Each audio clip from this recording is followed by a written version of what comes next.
ये है दिल्ली दर्पण।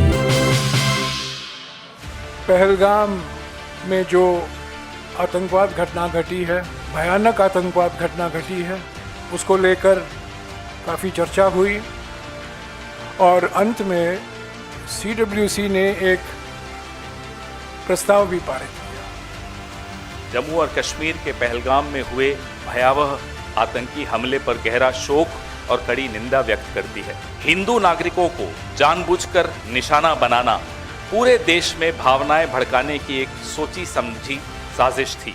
नमस्कार साथियों, आज सुबह CWC की बैठक हुई और इस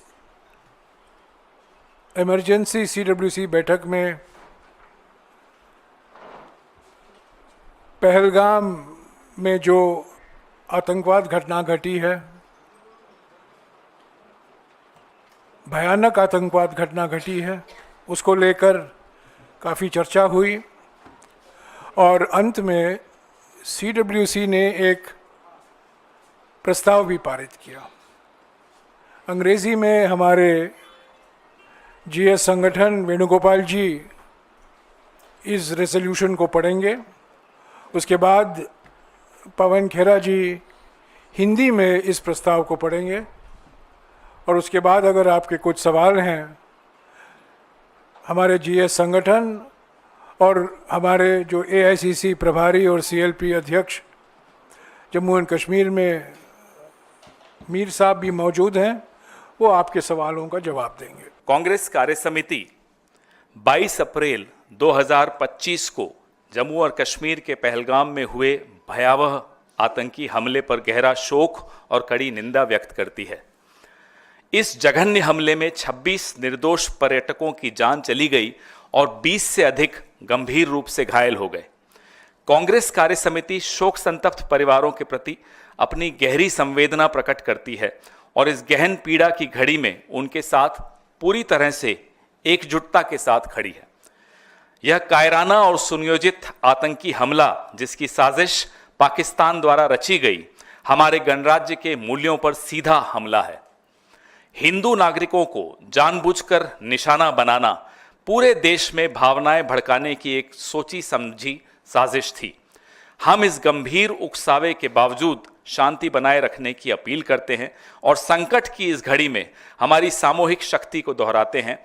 कांग्रेस कार्य समिति शांति की अपील करती है और सीमा पार आतंकवाद के खिलाफ दृढ़ता और एकता के साथ लड़ने के लिए भारतीय राष्ट्रीय कांग्रेस की दीर्घकालिक प्रतिबद्धता को दोहराती है। कांग्रेस कार्य समिति स्थानीय पोनी वाले और पर्यटक गाइडों को भी श्रद्धांजलि अर्पित करती है, जिनमें से एक पर्यटकों की रक्षा करते हुए शहीद हो गए। उन्होंने भारत की विचारधारा को जीवंत रखा। उनका बलिदान उस भारत की भावना को दर्शाता है जहां निस्वार्थ सेवा और मानवता सर्वोपरि है। राष्ट्र की सामूहिक इच्छा शक्ति को अभिव्यक्त करने के लिए भारतीय राष्ट्रीय कांग्रेस ने 22 अप्रैल की रात को ही माननीय प्रधानमंत्री की अध्यक्षता में सर्वदलीय बैठक बुलाने का आग्रह किया था। यह बैठक आज के लिए निर्धारित की गई है। यह ध्यान देने योग्य है कि पहलगाम एक अत्यंत सुरक्षित क्षेत्र माना जाता है, जहां त्रिस्तरीय सुरक्षा व्यवस्था लागू है। ऐसे में यह अत्यावश्यक है कि इस केंद्र शासित प्रदेश, जो सीधे सीधे केंद्रीय गृह मंत्रालय के अधीन आता है, में इस प्रकार के हमले को अंजाम देने में हुई खुफिया विफलताओं और सुरक्षा चूकों की व्यापक और गहन जांच की जाए। इन सवालों को व्यापक जनहित में उठाना आवश्यक है। यही एकमात्र मार्ग है जिससे पीड़ित परिवारों के साथ न्याय होते हुए देखा जा सकता है।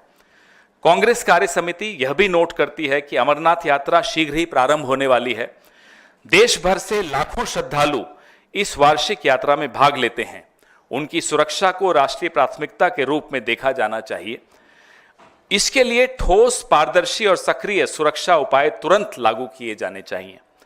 श्रद्धालुओं की सुरक्षा के साथ साथ जम्मू कश्मीर के उन लोगों की आजीविका की भी रक्षा की जानी चाहिए जिनका जीवन पर्यटन पर निर्भर करता है। यह कार्य पूरी ईमानदारी और गंभीरता के साथ किया जाना चाहिए। इस नरसंहार की जम्मू कश्मीर के सभी राजनीतिक दलों और समाज के विभिन्न वर्गों एवं सामान्य कश्मीरी नागरिकों द्वारा सर्वसम्मति से निंदा की गई। किंतु यह अत्यंत चौंकाने वाली बात है कि भारतीय जनता पार्टी इस गंभीर त्रासदी का दुरुपयोग अपने आधिकारिक और परोक्ष सोशल मीडिया मंचों के माध्यम से और अधिक वैमनस्य, अविश्वास, ध्रुवीकरण और विभाजन फैलाने के लिए कर रही है, जबकि इस समय सबसे अधिक आवश्यकता एकता और एकजुटता की है। धन्यवाद। लेटेस्ट खबरों के लिए सब्सक्राइब करें हमारा YouTube चैनल या फिर लॉग ऑन करें www.delhidarpantv.com। खबरों की कवरेज और विज्ञापनों के लिए संपर्क करें।